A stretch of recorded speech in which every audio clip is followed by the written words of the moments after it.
Hello दोस्तों, आज हम इस वीडियो में बात करेंगे बिहार लघु उद्यमी योजना के बारे में, जो कि बिहार सरकार के द्वारा चलाया जा रहा है। छोटे बिजनेस वगैरह को ओपन करने के लिए, जिसमें 2 लाख की अमाउंट दिया जाता है। कई किस्तों में दिया जाता है, ठीक है। वो चेक करने आते हैं, फिर कई किस्तों में दिया जाएगा आपको। और ये हम उसके ऑफिशियल वेबसाइट पे हैं। ऑफिशियल वेबसाइट का नाम है udyami.bihar.gov.in, ठीक है। udyami.bihar.gov.in, ठीक है। इसको सर्च कीजिए आप किसी ब्राउज़र में, आप इस वेबसाइट पे आ जाइएगा। यही पेज आपके सामने खुलेगा, ठीक है। तो यहाँ पे देखिए बहुत सारा है। होम पे हम लोग जब क्लिक करेंगे होम पे, तो यहाँ पे देखिए आवेदन के लिए यहाँ क्लिक करें, एक ऑप्शन आ रहा है। इसमें हम लोग को करना ये है कि अब आगे ये क्लिक कीजिएगा वहाँ पे, तो फिर ये पेज खुल जाएगा आपको। और इस पे देखिए इनके वेबसाइट का नाम लिखा हुआ है udyami.bihar.gov.in।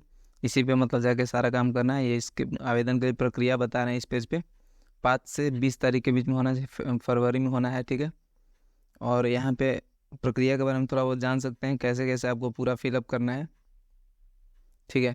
और इसमें और सारी चीज़ें दी हैं, जैसे उम्र सीमा आपकी 18 से 50 वर्ष तक होनी है, ठीक है। और आयु सत्यापन मतलब एज वेरिफिकेशन के लिए आपका मैट्रिक का सर्टिफिकेट या फिर जन्म प्रमाण पत्र या पैन कार्ड, आधार कार्ड वगैरह, और भी बहुत सारे सर्टिफिकेट मतलब सब आपको होना चाहिए आपके पास, ठीक है। जैसे बैंक स्टेटमेंट भी होना चाहिए, उसमें रद्द चेक वगैरह यूज़ कर सकते हैं, जिसमें IFSC कोड और मतलब अकाउंट नंबर लिखा हुआ मेन रूप से, ठीक है।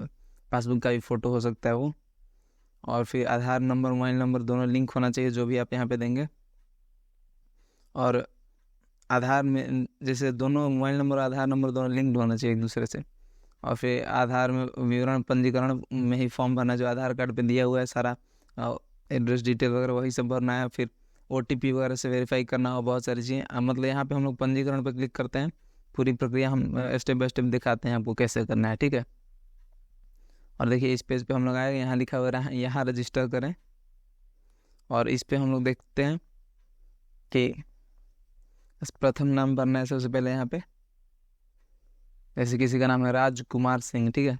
तो सपोज मतलब यहाँ देखते हैं हम लोग, मध्य में लिख देना कुमार और फिर लास्ट में लिख देना सिंह, ठीक है। और सपोज सिंह ना हो, केवल राजकुमार ही नाम हो, तो कुमार बीच में नहीं रहेगा, सिर्फ जो जो वर्ड है तो राज शुरू में रहेगा और लास्ट में कुमार रहेगा अंतिम नाम में, ठीक है। तो इस प्रकार से भरना है। यहाँ पे अपना जेंडर चूज़ कर लीजिए, स्त्री पुरुष या अन्य जो भी है, लिंग अपना चूज़ कर लीजिए। और फिर यहाँ पे फ़ोन नंबर लिखना है, अपना मोबाइल नंबर लिख देना है, ठीक है। मोबाइल नंबर लिखने के बाद नीचे आधार नंबर लिखना है, और आधार नंबर और मोबाइल नंबर जुड़ा हुआ होना चाहिए, ठीक है। और फिर यहाँ पे जनरल और BC OBC और फिर SC ST, ठीक है, ये सारा है, ठीक है। और इसमें से आप अपना चूज़ कर लीजिए जो भी है, ठीक है। और यहाँ से अपना डिस्ट्रिक्ट चूज़ कर लीजिए, जिस भी डिस्ट्रिक्ट से हैं आप, जिस भी डिस्ट्रिक्ट से हैं आप यहाँ पे चूज़ कर लीजिए। उसके बाद OTP प्राप्त करे पर क्लिक करना है हमें। OTP प्राप्त करने पर क्लिक चला गया OTP, तो वो उसके लिए पूछ रहा था, और यहाँ पे OTP आपको फिल कर देना है। यहाँ पे OTP फिल करके सत्यापित करें पर क्लिक करना है, या फिर पुनः भेजे पर भी कर सकते हैं अगर आपको नहीं गया आपके फ़ोन पे तो, ठीक है। और फिर इसके बाद आपका सत्यापित कर लीजिए, और यहाँ पे ठीक है जो ये क्लिक कर देना है OTP के लिए। और फिर से यहाँ पे लॉगिन करना है, ठीक है। और यहाँ से जो पहले से रजिस्टर्ड थे उनको यहाँ पे लॉगिन करने का डायरेक्ट इस पेज पे आ जाना। वहाँ पे लॉगिन करने के बाद फिर इस पेज पे आ जाएगा, देखिए व्यक्तिगत जानकारी, बैंक विवरण और दस्तावेज अपलोड करना है, और फिर लॉग आउट हो जाएगा। मतलब 4 स्टेप है पूरा फॉर्म फिल करने के लिए, ठीक है। और ये जो पहले से ही हमने कुछ इन्फॉर्मेशन दे रखा था, तो वो इन्फॉर्मेशन यहाँ पहले से दिया हुआ है। जैसे अभी जो हमने अपना नाम वगैरह फिल किया, तो वो सब पहले से यहाँ दिया हुआ है। और कुछ कुछ चीज़ें हम लोग को भी भरना पड़ेगा, ठीक है। जैसे डेट ऑफ बर्थ, ठीक है, जन्म तिथि भरना पड़ेगा। यहाँ से देखिए मैं सेलेक्ट कर लेता हूँ यहाँ पे, और सेलेक्ट कीजिएगा तो नीचे उम्र भी बता देगा। देखिए हमने सेलेक्ट किया जन्म तिथि, तो यहाँ नीचे आयु भी बता दिया, उम्र कितना है वो बता दिया अपने आप।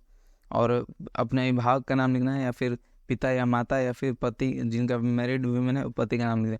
और यहाँ पे देखिए बहुत सारे बिजनेसेस का नाम दिया है, आपको पहले डिसाइड कर लेना और पहले ही कि कौन सा आपको मतलब बिजनेस खोलना है, ठीक है। यहाँ पे बहुत सारे देखिए, डिटर्जेंट पाउडर, बिंदी मेहंदी, मोमबत्ती उत्पादन, और चमड़े के जैकेट्स निर्माण, चमड़े के जूता निर्माण, ये सब वगैरह, लोह चुरूरी निर्माण, गुड़िया वगैरह सब मतलब है। यहाँ आप अपना चूज़ करिए जो आपने पहले सोच रखा है, ठीक है, चूज़ कर लीजिए। जैसे IT बिजनेस के अंदर IT बिजनेस सेंटर, कुछ भी आप ओपन कर सकते हैं। और फिर दिव्यांगता की स्थिति यहाँ पे लिखना है, यस कीजिएगा तो आपको फिल करना होगा कितने % का दिव्यांगता है और किस चीज़ से रिलेटेड है, मतलब कैसा दिव्यांगता है आपके पास, ठीक है। और यहाँ नो कीजिएगा तो कुछ नहीं फिल करना होगा।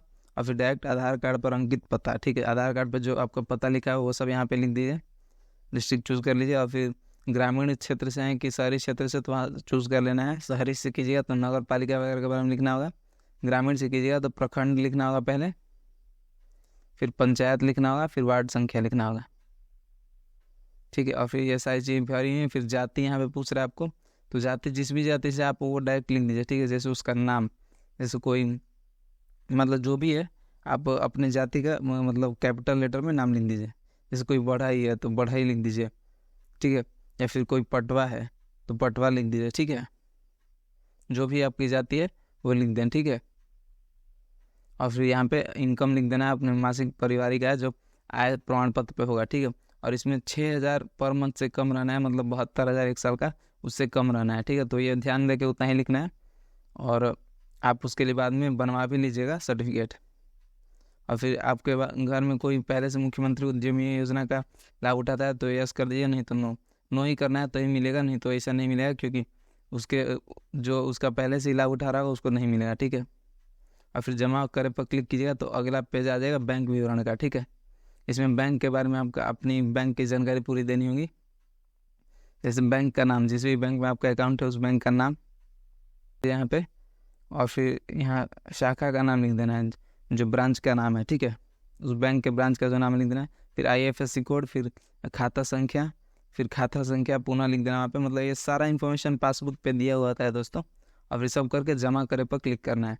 और फिर यहाँ पे जो अनिवार्य दस्तावेज है, जो डॉक्यूमेंट्स आपको अपलोड करना है वो सब यहाँ पे लिखना है, मतलब यहाँ पे अपलोड करना है।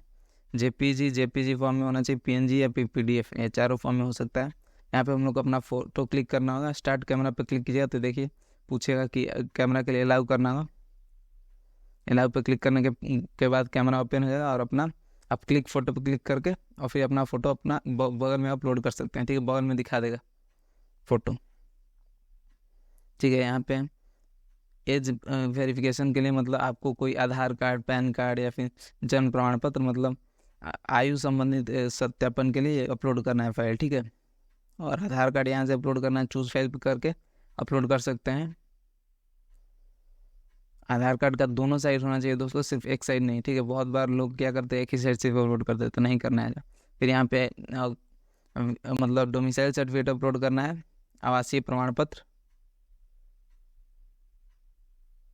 और फिर चूज़ फाइल्स पे करके और चूज़ यहाँ से कर लेना है आवासीय प्रमाण पत्र और अपलोड पे क्लिक करना है, ठीक है। फिर यहाँ पे इनकम सर्टिफिकेट जो मासिक पारिवारिक आय है, जो इनकम सर्टिफिकेट है उसका लोड करना होगा। यहाँ पे डॉक्यूमेंट चूज़ फाइल पे क्लिक करके आप अपने फ़ोन से चूज़ कर लीजिए और अपलोड पे क्लिक कर दीजिए यहाँ पे, ठीक है। उसके बाद अपना बैंक स्टेटमेंट करना होगा दोस्तों, या फिर रद्द चेक, या फिर पासबुक का जो फर्स्ट पेज होता है उसका कर दीजिए, मतलब जिसमें पास खाता संख्या और IFSC कोड लिखा हुआ हो, ठीक है। तो सब सेलेक्ट कर लेना है। जैसे यहाँ पे हस्ताक्षर चूज़ फाइल पे करके अपलोड कर देना है। फिर जाति प्रमाण पत्र के लिए 200 KB के अंदर में चूज़ फाइल करके अपलोड कर देना है, ठीक है। और फिर सबमिट करने से पहले आवेदन की जाँच कर लें, ये मतलब है बटन, तो उस पर क्लिक करना है, इस पर, ठीक है। इस पर क्लिक कीजिएगा तो आपका देखिए पूरा जितना अभी तक आपने फिल किया था सारा इन्फॉर्मेशन वो आ गया, ठीक है। और यहाँ पे लिखा हो कृपया खाली इनपुट की जांच करें बैंक स्टेटमेंट, मतलब कुछ आपका छूट जाएगा तो यहाँ पे बता देगा, ठीक है। तो जैसे वो भी आप फिर से अपलोड कर दें। यहाँ पे देखिए व्यक्तिगत विवरण का सुधार करने दिया हुआ है, बैंक विवरण सुधार करने दिया हुआ है। तो इन सब पे क्लिक करके आप ये सुधार कर सकते हैं, ठीक है। जिसमें अपलोड किए गए दस्तावेज का सुधार करें तो इस पर क्लिक करके आप फिर से डॉक्यूमेंट अपलोड कर सकते हैं, और कुछ छूट गया होता है या फिर दोबारा। और फिर अब हम आवेदन जमा करें पर क्लिक करेंगे, ठीक है। आवेदन जमा करें पर क्लिक करेंगे तो एक बार पूछेगा कि एक बार आखिरी जांच कर लेने के फिर से, और कभी कभी एरर भी बताने लग रहा है दोस्तों, ठीक है। तो फिर से हम लोग आवेदन जमा करने पर क्लिक करने के बाद दोस्तों कभी कभी एरर भी बता रहा है, ठीक है। तो कुछ देर बाद भी ट्राई कर लेना है। और उसके बाद जो आपका सर्टिफिकेट जो है लास्ट में ऐसा होगा, ठीक है। इस पर लिखा हुआ होगा we are receiving application under मुख्यमंत्री युवा उद्यमी योजना, ठीक है। और यहाँ पे डेट वगैरह आपका नाम वगैरह लिखा होगा डियर के बाद, और फिर यहाँ से प्रिंट पर क्लिक करके प्रिंट कर लेना है इसको, ठीक है। और प्रिंट पर क्लिक करके प्रिंट करके होम पे क्लिक करना है, आप होम पेज पे चले जाइएगा। तो हम लोग चलिए प्रिंट कर लेते हैं पहले इसको, और फिर जैसे देखिए होम पेज पे आ गए हैं हम लोग अब होम क्लिक करने पर, ठीक है। तो ये दोस्तों हो गया आपका फॉर्म फिलअप। और भी अगर आपको कोई दिक्कत हो तो आप कमेंट जरूर करें, हमसे वहाँ मतलब पूछें, हम लोग ज़रूर अपनी राय देंगे वहाँ पे। थैंक यू दोस्तों।